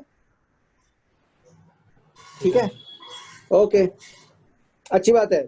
अब हमारे पास थोड़ी ही देर बची है जिसमें कि हम एक दो पॉइंट और हैं जो अभी डिस्कस कर लेना चाहता हूँ, और वो हाँ बोलिए सर। इसमें ये जो हमारा नेटवर्क है सर, इनकोडर के बाद हम जैसे ये एज्यूम कर रहे हैं कि हमारे पास एक गॉसियन डिस्ट्रीब्यूशन के टाइप में आना चाहिए, इसीलिए हम अपने इनकोडर्स कह रहे हैं कि इनको जेड म्यू और जेड सिग्मा ये दो वेरिएबल थे हमारे गॉसियन डिस्ट्रीब्यूशन के लिए रिक्वायरमेंट है, और इससे फाइनली हम ये नॉर्मल यूनिट नॉर्मल डिस्ट्रीब्यूशन के साथ हम कंपेयर करके उसमें कन्वर्ट करने की कोशिश कर रहे हैं। क्या सर इसकी जगह पर हम जैसे आपने पहले कहा था कोई भी हम डिस्ट्रीब्यूशन एज्यूम कर सकते हैं, क्या हमें यहाँ पर यूनिफॉर्म डिस्ट्रीब्यूशन या पॉइजन डिस्ट्रीब्यूशन भी अगर एज्यूम करें और उसके वेरिएबल हम जेड से मतलब ले लें, मतलब इनकोडर के थ्रू, तो क्या तब भी हम ये वेरिएशनल ऑटो एनकोडर मतलब ऐसे बना पाएंगे? बिल्कुल बना पाएंगे, ये अजम्पशन है, मैंने आपको बताया ना कि गॉसियन ले लिया। अब अगर गॉसियन ले लेते हो तो उसके अपने प्रोज एंड कॉन है, क्योंकि गॉसियन में सिर्फ एक ही मीन होता है।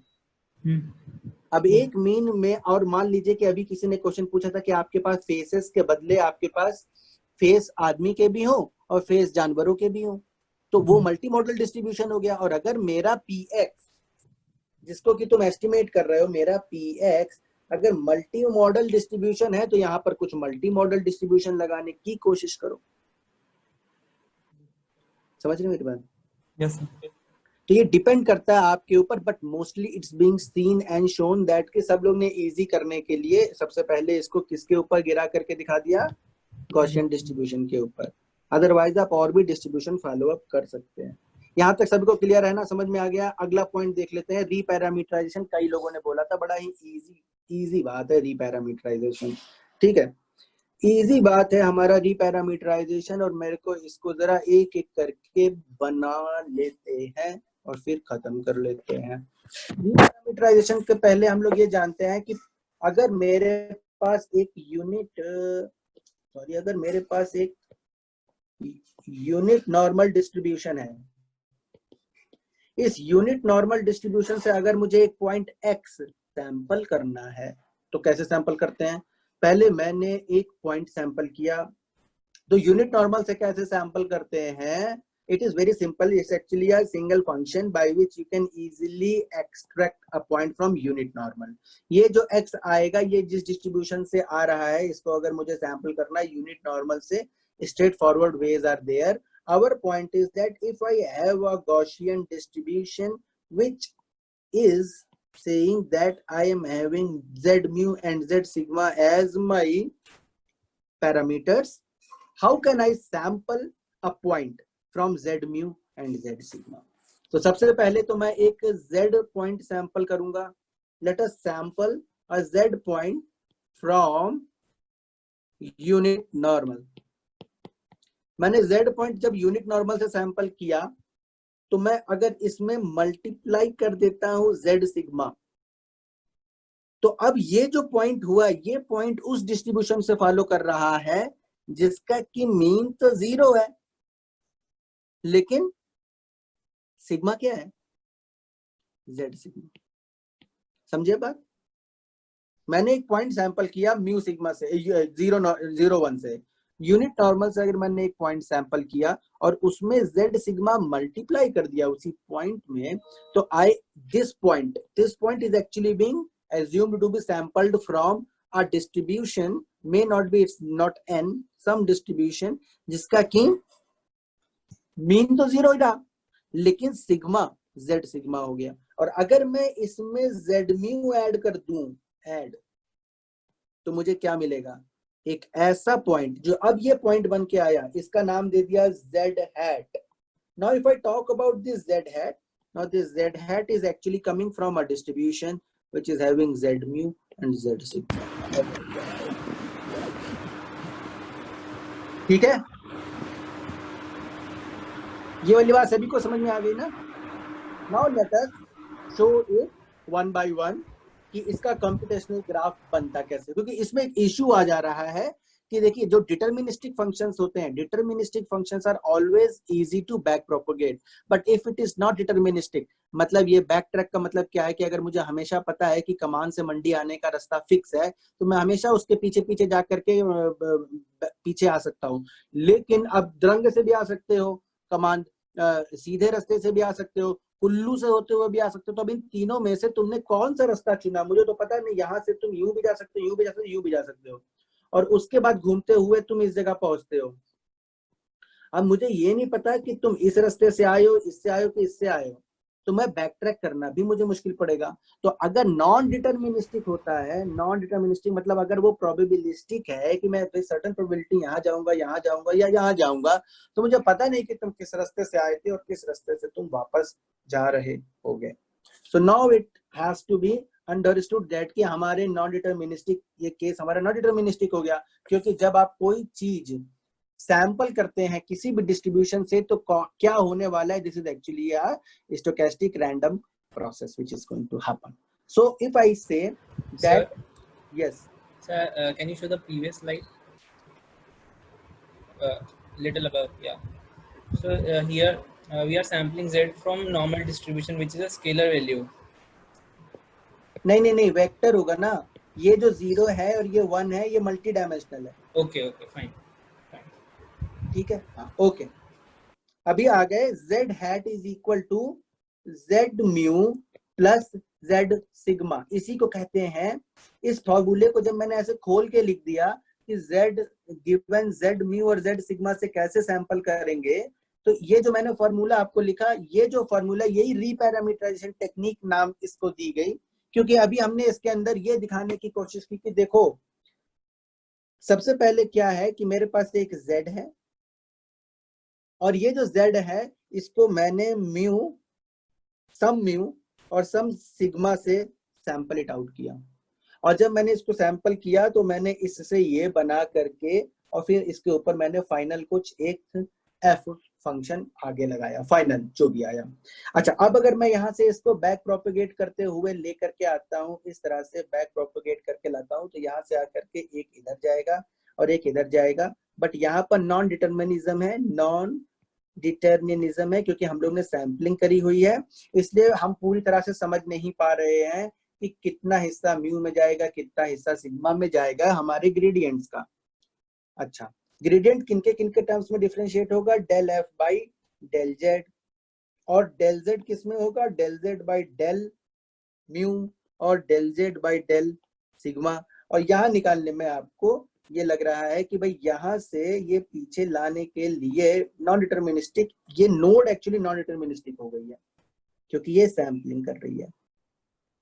इन्होंने कहा एक काम करते हैं, इसको हिस्सों में ब्रेक कर देते हैं कि z नॉन डिटर्मिनिस्टिक है, क्यों नहीं हम इसको नॉन डिटर्मिनिस्टिक हिस्से को ही अलग करके दिखा दें।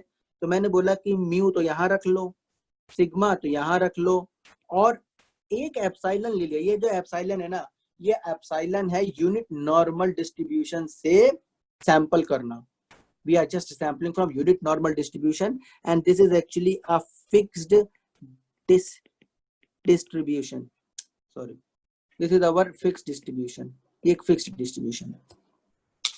अच्छा, अब अगर मैं यहां से इसको आगे बढ़ा करके बोलूं कि फिर f बनता है, तो आप बोलोगे कि अभी भी तो बैक ट्रैक करोगे तो एक बार यहाँ जाएगा, एक बार यहाँ जाएगा और फिर यहाँ जाएगा। ये बात नहीं पता होती थी कि यहाँ बैक प्रोपेगेट कैसे करें। क्यों? क्योंकि ये डिटर्मिनिस्टिक नहीं है, this is not deterministic. But once somebody has given you this thing, अगर किसी बंदे ने तुमको एक z दे दिया तब तो सब कुछ डिटर्मिनिस्टिक है। अगर z मिल जाए तो सब कुछ डिटर्मिनिस्टिक है कि उसमें z सिग्मा मल्टीप्लाई करोगे और z में जोड़ दोगे। यही तो काम हम यहाँ पे कर रहे हैं।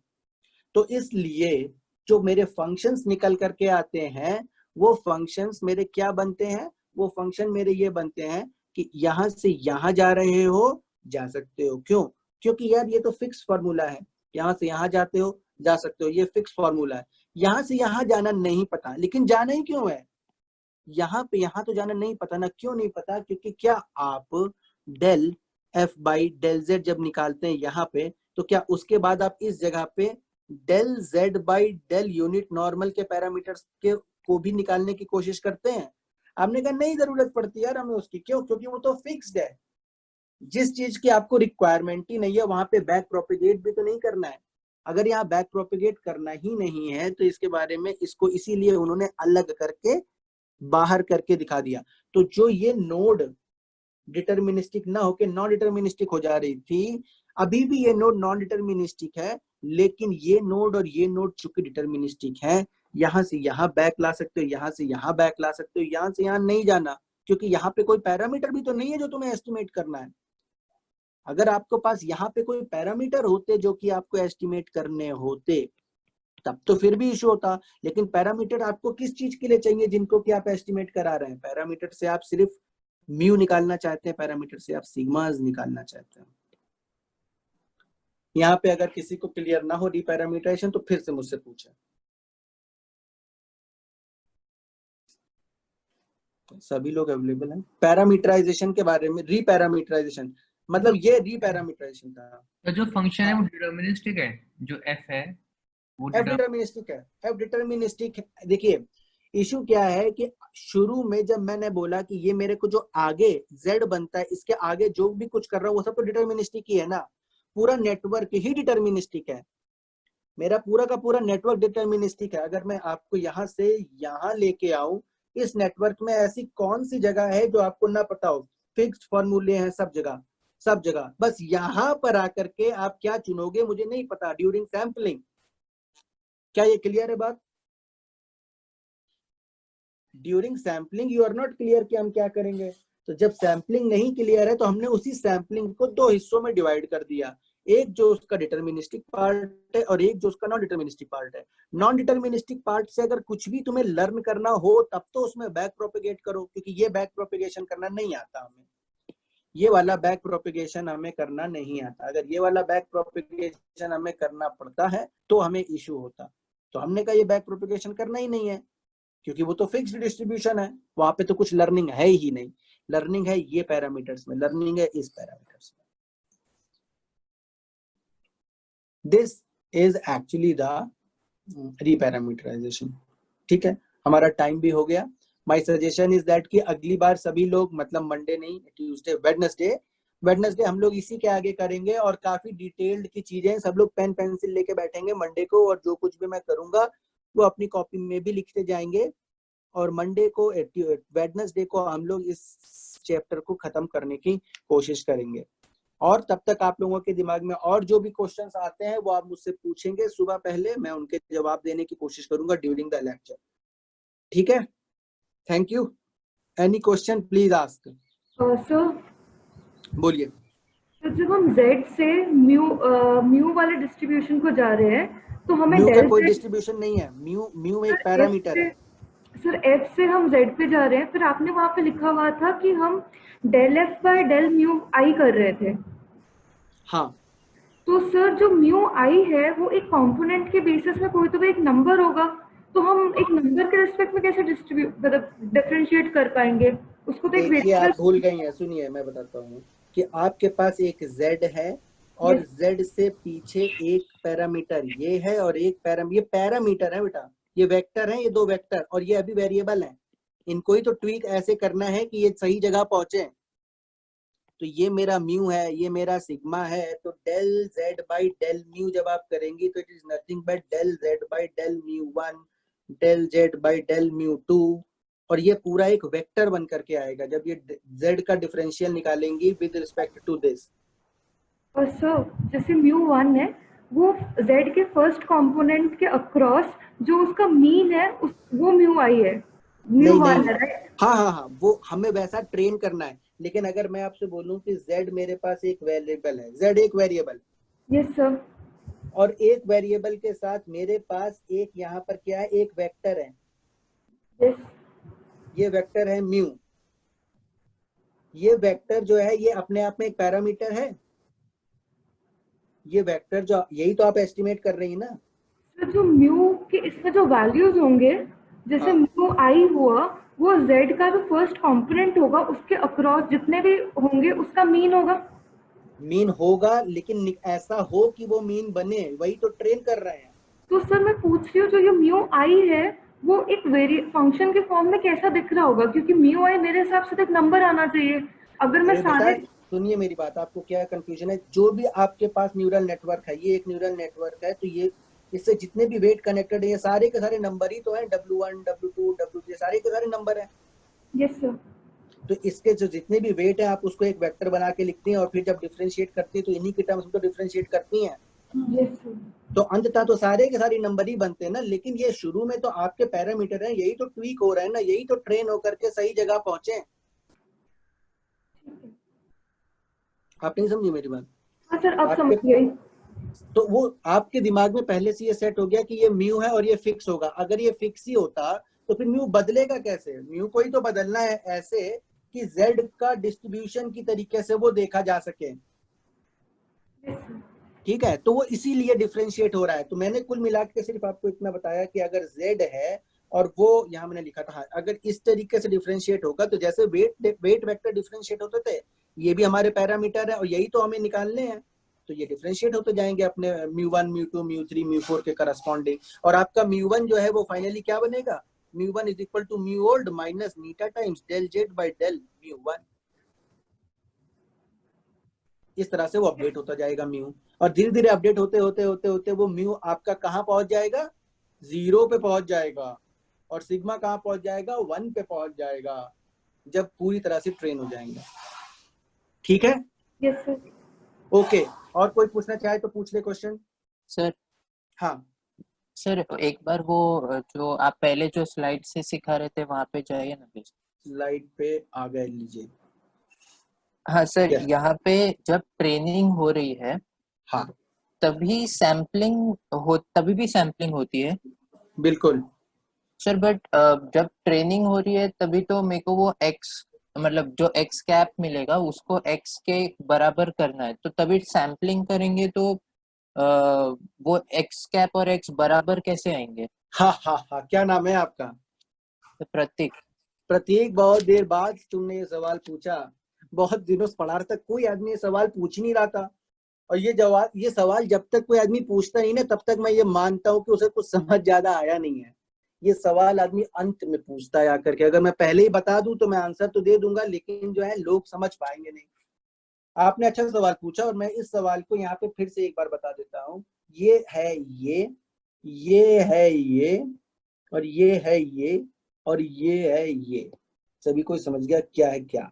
x इधर जाएगा, ये z म्यू है, ये z सिग्मा है। यहाँ जब सैंपल किया तो इनका कहना है कि यार x1 अगर लिया, अंदर डाला, z1 आया, अंदर डाला, तो z1 आया तो z1 आएगा नहीं, मैंने गलती की, z1 नहीं आएगा।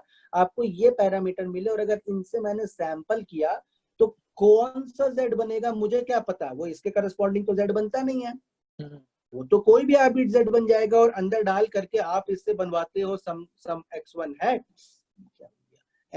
हैट, और फिर आप x माइनस x1 हैट का ये सब करने लगते हो। यही क्वेश्चन है ना? हाँ सर। हाँ, नाउ द पॉइंट इज कि हमने नेटवर्क को ऐसे ट्रेन किया। हम नेटवर्क को ट्रेन कैसे कर रहे हैं? क्या चीज के लिए ट्रेन कर रहे हैं? कि यूनिट नॉर्मल से कुछ भी उठाओगे, यूनिट नॉर्मल से कोई भी वेक्टर उठाया जाए, अंदर पास किया जाए, तो वो किसके जैसा बनना चाहिए? डेटा सेट की इमेजेस के जैसा बनना चाहिए। तो इससे बहुत ज्यादा फर्क नहीं पड़ता कि तुम इसको x माइनस x1 से माइनस करो। कोई भी इंटरनली ना डेटा सेट की कोई भी इमेज उठा सकते हो। बस क्या करो कि कोई भी x लियो, जो भी यहाँ से आया उस x को इसके अंदर डालो, और x माइनस x1 के साथ इसको जो कर रहे हो, ये x जो है ये कोई भी डेटा सेट की इमेज हो, ताकि वो ये सीखे कि जो डिस्ट्रीब्यूशन आ रहा है उस डिस्ट्रीब्यूशन के जैसी इमेजेस के जैसा बने, वो जो वो बना रहा है वो उसी डिस्ट्रीब्यूशन की इमेजेस के जैसा बने। कुल मिला के अगर आप डेटा सेट की कोई भी इमेज यहाँ पर लगा देते हैं, डेटा सेट से आने वाली किसी भी इमेज को यहाँ पे डालते हो, तो ऐसा हो सकता है कि वो इमेज मेरे बैच में अभी तक आई ना हो, और उसके कारण से जो ये डिस्ट्रीब्यूशन है वो ट्रेन ना हुआ हो, तो ये चीज मिनिमाइज करना उसको मुश्किल पड़ेगा। इसलिए हम लोग अपने बैच की ही किसी ना किसी इमेज से उसको कह देते हैं कि हमारे बैच की किसी ना किसी इमेज के जैसा ही बनाओ। That is the main reason behind this. Sir मतलब हम लोग कोई भी x1 उठा के इधर डाल देते हैं? कोई भी है नेटवर्क डेटा सेट से कुछ भी एक बैच बना लो 5 इमेजेस का। ओके। और उसके बाद जब तुम यहाँ पर ला करके ये लगाते हो तो यूजुअली हम लोग कहते हैं कि जो वो 5 इमेजेस है उन्हीं 5 इमेजेस में से कुछ बनवाओ, क्योंकि अदरवाइज क्या होगा कि ये 0 1 के बदले जेड म्यू जेड सिग्मा से तुमने कुछ चुना है और ये जेड म्यू जेड सिग्मा इसके आधार पे आए हैं, तो जो इमेजेस इसने देखी ही नहीं हो सकता है अभी तक, उनके करस्पॉन्डिंग ये लॉस मिनिमाइज करना उसको मुश्किल पड़े। इसलिए हम लोग उससे कहते हैं कि it's not a very hard and fast कि एग्जैक्टली उसी इमेज के जैसा बनाओ, बट उसी बैच की इमेजेस के जैसा बनाओ। तो उस पर्टिकुलर बैच में से कोई भी इमेज यहाँ डाल देते हैं और उसका एरर माइनस कर सकते हैं, हाँ। लेकिन तभी भी यूजुअली लोग क्या करते हैं कि उससे भी सिंपल कि उसमें से कोई भी क्यों लो, x1 के कारण तो तुम्हें क्या पता कि जो तुमने 5 पॉइंट सैंपल किए हैं वो मान लो x1 x2 x3 x4 x5 है, जब तुमने 5 पॉइंट सैंपल के z1 z2 z3 z4 z5 उनकी कोई करस्पॉन्डेंस तो है ही नहीं। x1 xi और zi की कोई करस्पॉन्डेंस तो है नहीं विद इन अ बैच, बराबर। तो अल्टीमेटली तुम कर तो यही रहे हो ना कि z1 से जो इमेज बन गई x1 हैट, तो तुमने मान लिया कि वो x के जैसी है, ऐसी बनाओ, तो करस्पॉन्डेंस तो वैसे ही नहीं है ना बेटा। आप समझे मेरी बात ना?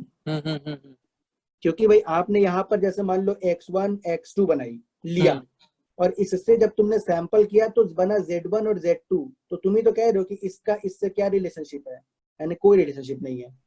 हाँ। तो तभी भी हम इन्हीं दोनों को जोड़ दे चाहे इन दोनों को जोड़ दो, क्या फर्क पड़ता है? क्या फर्क है? बस वही बात है, बता रहा हूँ मैं आपको। ठीक है, ठीक है, ठीक है, अंडरस्टूड? हाँ सर। ठीक है, गुड। आज काफी अच्छा सेशन रहा बिकॉज बहुत सारे लोगों ने इंटरेक्ट किया। मेरा आपको सजेशन है कि सभी लोग ऐसे ही इंटरेक्ट करें, जितना भी ज्यादा क्वेश्चन पूछें। हो सकता है मैं आपको कई बार बता पाऊं, हो सकता है कई बार ना भी बता पाऊं, लेकिन मैं पूरी कोशिश करूंगा कि आप लोग इसको समझें डिटेल में, तभी आपको आगे जाके फायदा मिलेगा। तो सवाल पूछते रहें और प्लीज अगली बार डिटेल में पढ़ के आए। हाँ बोलिए सर। वो जो क्वेश्चन पूछा था सर, ये जेड जो है क्या एक्स मैट्रिक्स का बेसिस हो सकता है? देखो ये क्वेश्चन तुम्हारा बड़ा अच्छा है, लेकिन ये पीसीए के केस में वो बेसिस हो सकता था। वैभव बोल रहे ना? Yes sir. तो पीसीए के केस में वो बेसिस हो सकता नहीं है, होना ही पड़ेगा। लेकिन जब हमने अभी ट्रेनिंग आपके सामने करी, क्या हमने वहां पे कहीं भी ये एनफोर्स करने की कोशिश की कि ये एक बेसिस की तरह बने? ऐसा हमने नहीं किया, तो वह रिटर्डेंसी हो सकती है। ठीक है, तो अगले लेक्चर में इसके बारे में थोड़ा सा और बात करूंगा, पीसीए और ऑटो एनकोडर के बीच के डिफरेंस के बारे में थोड़ी सी बात और करूंगा अगले लेक्चर में। ठीक है, okay okay then, thank you. Next lecture में मिलते हैं। ओके।